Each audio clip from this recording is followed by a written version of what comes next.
प्रभु यीशु ख्रीस्त में मेरे प्यारे भाइयों और बहनों, हर दिन की यह प्रार्थना सभा हमें अंदर से ताकतवर बना रही है, हमें विश्वासी बना रही है, हमें सशक्त कर रही है, जिससे हम इस दुनिया की पाप से लड़ सके, अपने विश्वास को दृढ़ बना सके और हर रोज परमेश्वर के वचन अनुसार अपना जीवन चयन कर सके।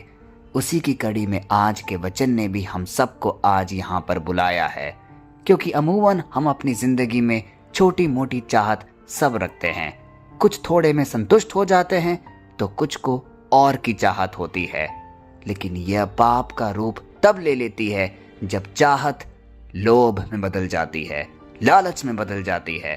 क्योंकि हम में से कई ऐसे होंगे जिसको इसका अंत ही नहीं पता। हम और चाहते हैं और वह मिलने पर और फिर चाहते हैं, और इस प्रकार वह लालच का रूप ले लेती है। इसी प्रवृत्ति से हमें आगाह करने के लिए आज का वचन हमें दिया गया है, जो कि लिया गया है इब्रानियों की पुस्तक से, अध्याय 13 पद संख्या 5 और 6, और वह इस प्रकार है। तुम्हारा चाल चलन लोभ से रहित हो, जो तुम्हारे पास है उसी में संतुष्ट रहो, क्योंकि उसने स्वयं कहा है, मैं तुझे कभी ना छोड़ूंगा और न ही कभी त्यागूंगा। इसीलिए हम निडर होकर कहते हैं, प्रभु मेरा सहायक है, मैं नहीं डरूंगा, मनुष्य मेरा क्या कर सकता है।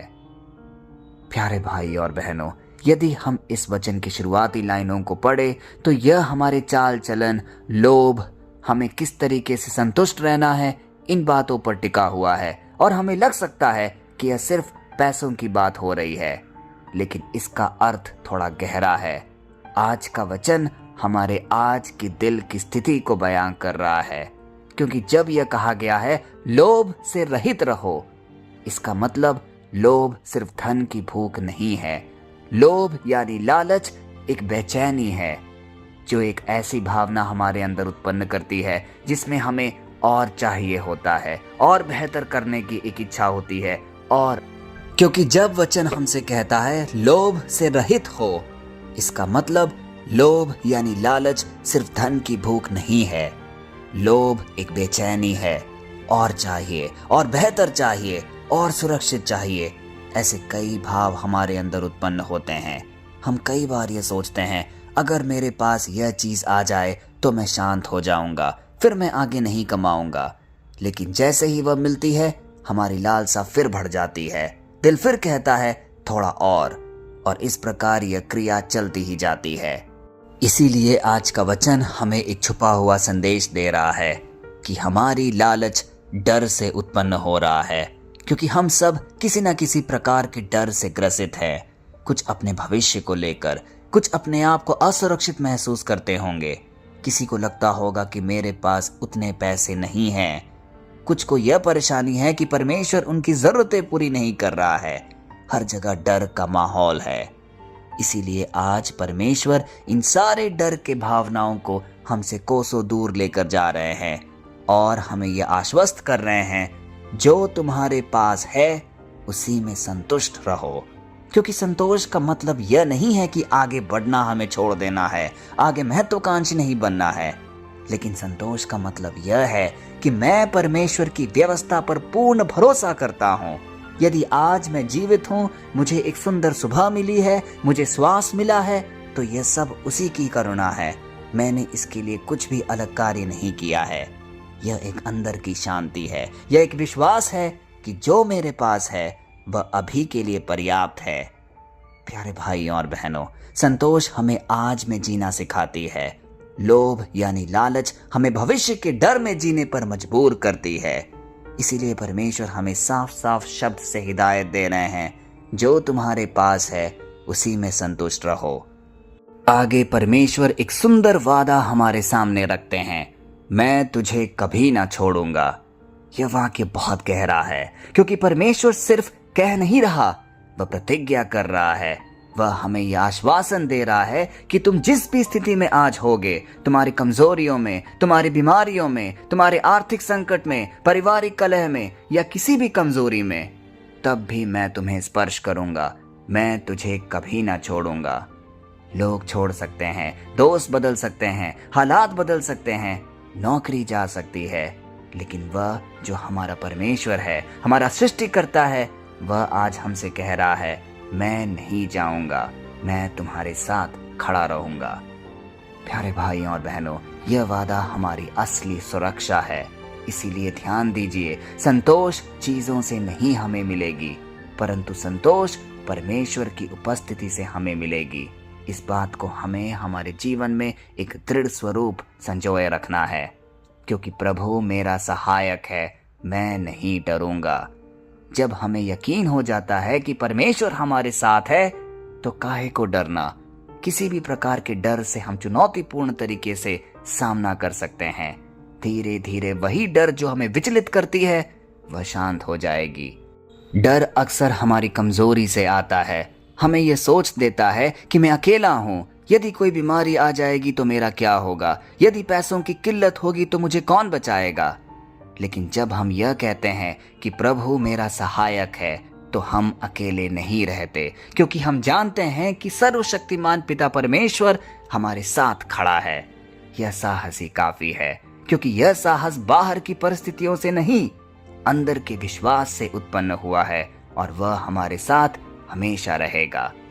इसलिए मेरे प्यारे भाइयों और बहनों, आज का वचन हमें कुछ मजबूत सीख भी दे रहा है कि रोज हमें धन्यवाद की आदत जरूर डालनी होगी। हर सुबह जब हम इस प्रार्थना सभा में आते हैं, हम धन्यवाद के साथ प्रार्थना शुरू करते हैं, क्योंकि हम जानते हैं कि यदि आज हम जीवित हैं तो ये हमारे सामर्थ्य से नहीं है। हर दिन की श्वास, हर दिन यह सुनहरा अवसर देने वाला हमारा परमेश्वर है, और इसीलिए एक कृतज्ञ पूर्ण भाव से हम उसके पास हर रोज आ रहे हैं। दूसरी महत्वपूर्ण सीख, हमें तुलना करना बंद करना होगा, क्योंकि तुलना संतोष को खत्म कर देती है। हर बार जब हम तुलना करने की सोचे, तो हमें अपने जहन में यह याद रखना होगा कि परमेश्वर की योजना मेरे लिए अलग है, किसी और व्यक्ति के लिए अलग है, तो मैं क्यों तुलना करूं। तीसरा महत्वपूर्ण सीख, डर को हमें अपने अंदर से निकालना होगा और उसे परमेश्वर के सामने व्यक्त करना होगा। प्रार्थना में, अपने निवेदनों में यह कहना होगा कि हे प्रभु, मुझे यह बात डरा रही है, मैं इसको कैसे झेलूं। और फिर हमें यह याद करना है, वह मुझे कभी नहीं छोड़ेगा।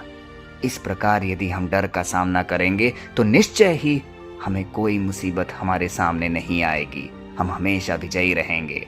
अपने घर में विश्वास का माहौल पनपने देना है। अपने बच्चों के सामने, परिवारजनों के सामने कोई भी नेगेटिव या नकारात्मक बात नहीं करनी है, क्योंकि जहां नकारात्मक बात जन्म लेती है, वहां पे डर का माहौल पैदा होता है। विश्वास की बातें ज्यादा हमें करनी है।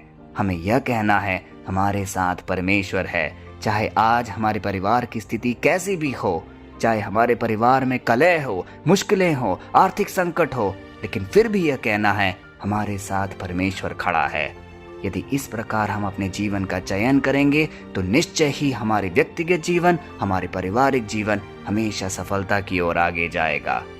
प्यारे भाइयों और बहनों, यह वचन हमें एक सीढ़ी दिखा रहा है। पहला कदम लालच छोड़ना, दूसरा कदम संतोष सीखना, तीसरा कदम परमेश्वर की उपस्थिति को पहचानना और महसूस करना, और चौथा कदम निडर होकर हर काम के सामने खड़े रहना।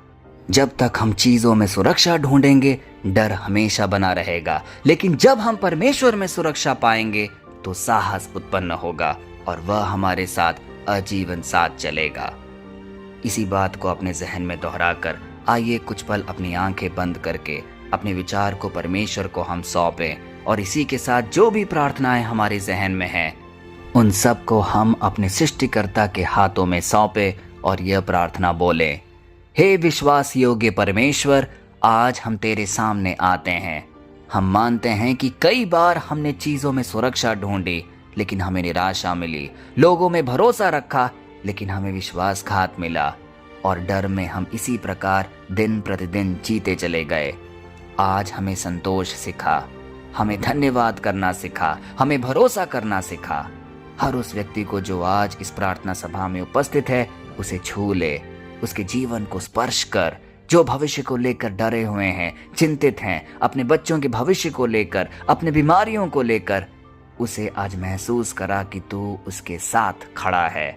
हमारे घरों में आज शांति भेज, हमारे दिलों में साहस भर दे, हमारे मन में लोभ या लालच को कहीं नहीं टिकने दे। हमारे हर एक परिवारजन को अपने शक्तिशाली हाथ से स्पर्शित कर। यदि किसी भी भाव से वह पीड़ित हैं, यदि वह गलत दुर्व्यवहार कर रहे हैं, यदि उनके मन में कोई गलत विचार है जिससे वह परिवार को पतन की ओर लेकर जा रहे हैं, वो सारे मौकों को अपने हाथ में आज बसा ले। हम सबके जीवन को नया कर दे, जिससे कि हम एक प्रेरणादायी कार्य के लिए हमेशा आगे बढ़ते रहे। हम यह विश्वास से कहते हैं कि प्रभु मेरा सहायक है, वह मेरे और मेरे परिवार की सुरक्षा करेगा। अब मैं नहीं डरूंगा। यीशु के सामर्थी नाम पे यह घोषणा और प्रार्थना हम करते हैं, आमीन।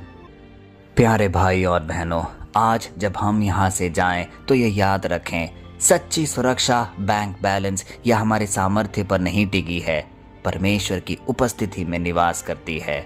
सच्चा साहस ताकत से नहीं, विश्वास से आता है। आज से यह वाक्य हमें अपने दिल में बसाना होगा और बार बार दोहराना होगा कि मैं संतोष में जीऊंगा, मैं भरोसे में चलूंगा, मैं निडर होकर अपना जीवन जीऊंगा।